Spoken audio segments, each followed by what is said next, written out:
Good morning, ma'am. Weather is so. Ako isa ay ngarang numit 4-5 days ko masura. Di ka main tawag kaya kanda. Weather is yung kana sab so ito yung kana ing so ito yung humay ba timing ang beda na. Ako iki Durga Puja ka lakpa ato ay timing ki weather do main tawag rin ko dito. Kung sa sara ka so yung kana sab ito. Kang di ka main tawag dito ano. Handa ki 4-5 days this main tawag. Yung kana so sad dabi. Ado amuk sagalak toira khangdi ado sabase thamdi sabane sikim jigo mamang sahi koi hana layer ko sahi jing de handak ti kemta sabase kemta nongni marak ta amuk saramra dai de ka sham kana sagi oi da ado me ngasi je koi ta gi birthday ne ado my birthday je ngasi je koi gi sai je contentment zone on bu de gi kem ju phang re dai je koi forsa chale my birthday je razmana to bere ke to re koi ta Mai je ngakraga Hawaii ka saka ayup tanes main cawa mas dasagu so yawe ako gidi positi posai dai ko pakai mang dar na ayup se ras ma loi ta de how bro cha how bro how bro oh zador mang nuôi cái xoài khổ kilo hay mà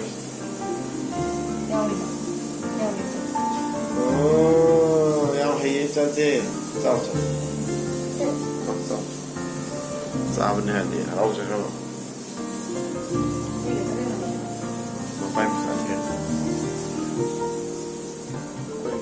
Ricardo cái số phải khá kita ngai sẽ lệ anh nói này hắn ta sẽ video năm số phải tao được mà số xong là like party mai like qua hôm nay sẽ anh xem kiểu đó xem kiểu vậy khanghaw mi ra ngoài ní khangdoi mi ra ngoài ní anh xem ra kiểu này yam hay là xem ra là thế đó mang đi nhận tông là vậy mang là quay gì cái cũng tông ấy cái cha mang ấy anh nhở khăn ra mun lệ khăn lệ đang du này anh chắc anh sầu thì cái này đang du mà quỳ nó rất là mình xa đi hàng đấy thật ai nào là của lạc quay này gì xoay tao có sang cái đông cân này muốn lừa chúng hay à đấy xoay tao muốn lừa người có cái ai nung nàng cái gì à sang ngồi lấy cái nung mà có vấn đề cái lối muốn để qua nung này dạy yam mà vẫn mình nên mình được được muốn để xin được cái nung gì hay là lấy là phơi ăn như là sủi rồi xoay tao gì si chúng mà mang cái xoay đông cân là đông cân mà cái đông lạc thuộc rồi ba si chúng đông cân là đông lấy rồi ba cái anh ta để anh ta kia là phơi Masih yuk kinsang sina rasma untuk meyang lok saya naman kian bau ini ayuk ki sawal loe meyang saya ham tu rasma tu ni udang gimu sana tak nak sen biar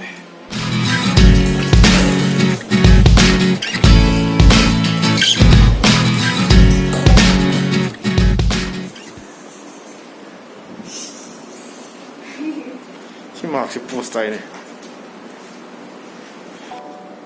시들 찍어보세요. 여기 시로가 짜니 미시 신의 짠 똥머니 신의 짠 한니 내가 뭐 아까 봐 포스에 여기 아이 아싸면서 내가 봐 포스에 여기 막 똥무게 확장 딱 피했어. 거기 상이 사기다 이번에 포스에 내비 잡더니 포차 이제 그냥 방도에 놓고 놓고 방지 쌌다시면 쌌다는 게 맥하다.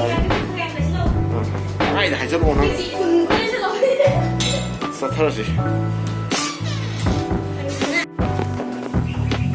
양 꾸기를 보기 못 뚱드네 뭐 반 토레시.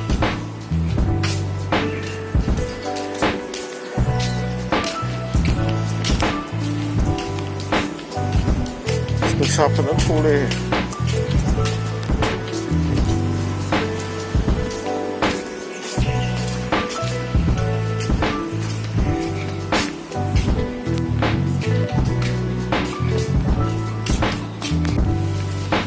Sina, koi tana lairo hai ko se on the list.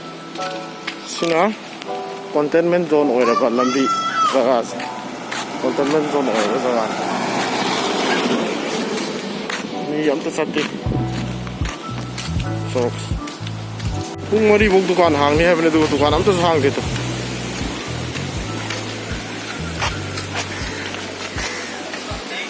저기 rol래 여기도 같이 rol래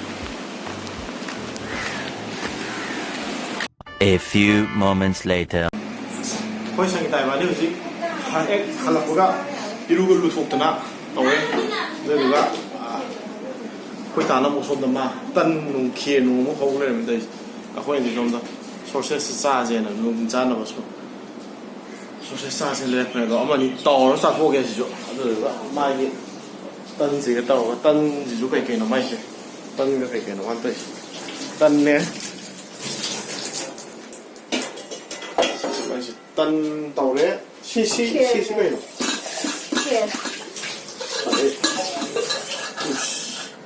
마마 산토지 딴가 키에가 떠오르면 마이시 이상한데 야우그러다 거의 복소세스 진짜 복소세스 칼라였구네 옥디 짜오 방금 이래 옥시 힘들어 소세스 내시 거의 저기다디 옥사데 저기다 năng 소세지 싸가더라 하 옥사도 좀 멀리 싸야 이게노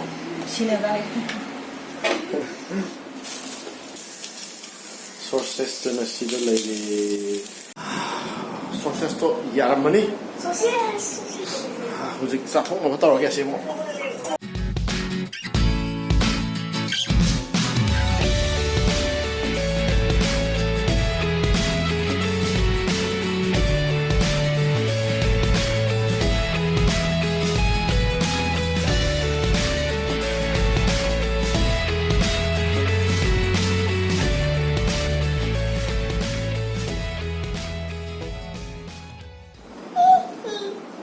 Sao đâu đẹp nó?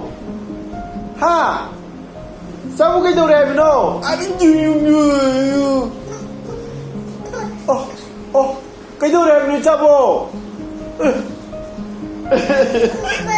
이제 канал 왜 짜다? 짜다 канal 노. 이제 канal 왜 짜다?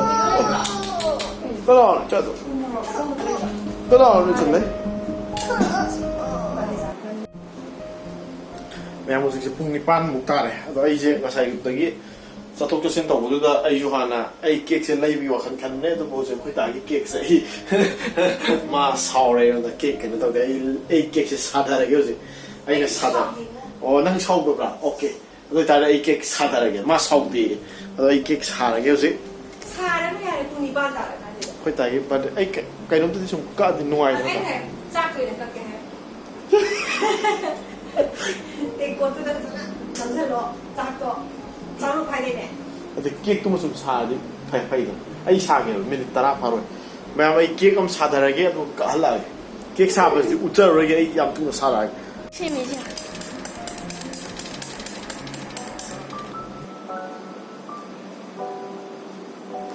바바기 걷기게.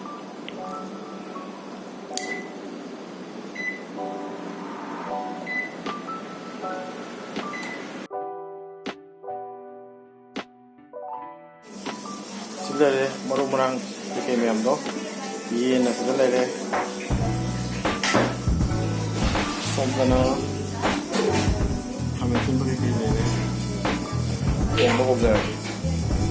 Ada kia, sebenarnya, ini sada pakai to, Kan hawing asing. sebenarnya, cak gubile le, pakai se, sampai kan pasal budi ogre tu bu, yani anak sem gimne me am marang bibiat deh. Đây quay đi. Là ra. Em ăn khoai này. Sukol. Wow, chào wow. Tay nhìn có sao không? Wow. Se. 손보다 더 나만이야. 손보다. Happy birthday to you. Happy birthday. Happy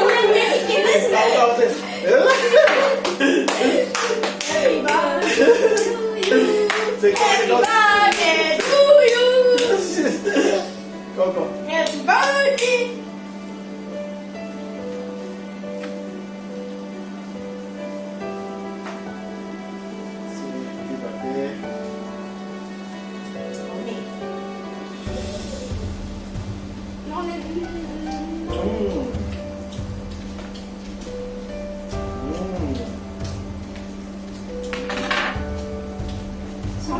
Mami chỉ dạy.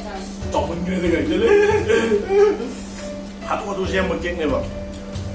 Hầu có gì đó? Hầu ấy bao giờ nào? Hầu bao giờ? Ha? Anh xem người ta thế nào? Cái sẽ không được thì ta hầu cho tôi này. Xem ta, anh là xem người. Hầu bao?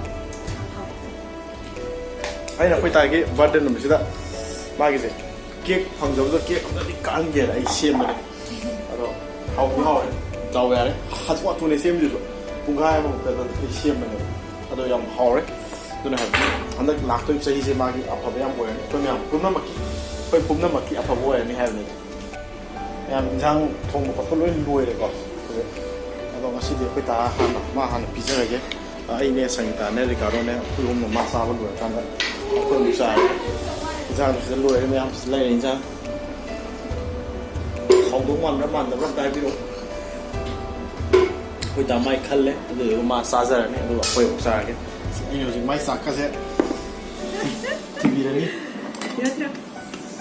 Sige, magi namin na. À được không? Saksi niya mo eh.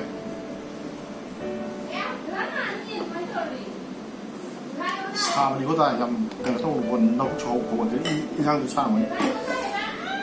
Bây giờ mà lên làm gì?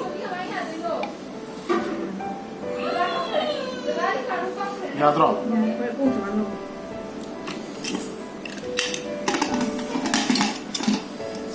Hau bra. Matum do hau breon. Yeno sia ga hau breon. Hau bra.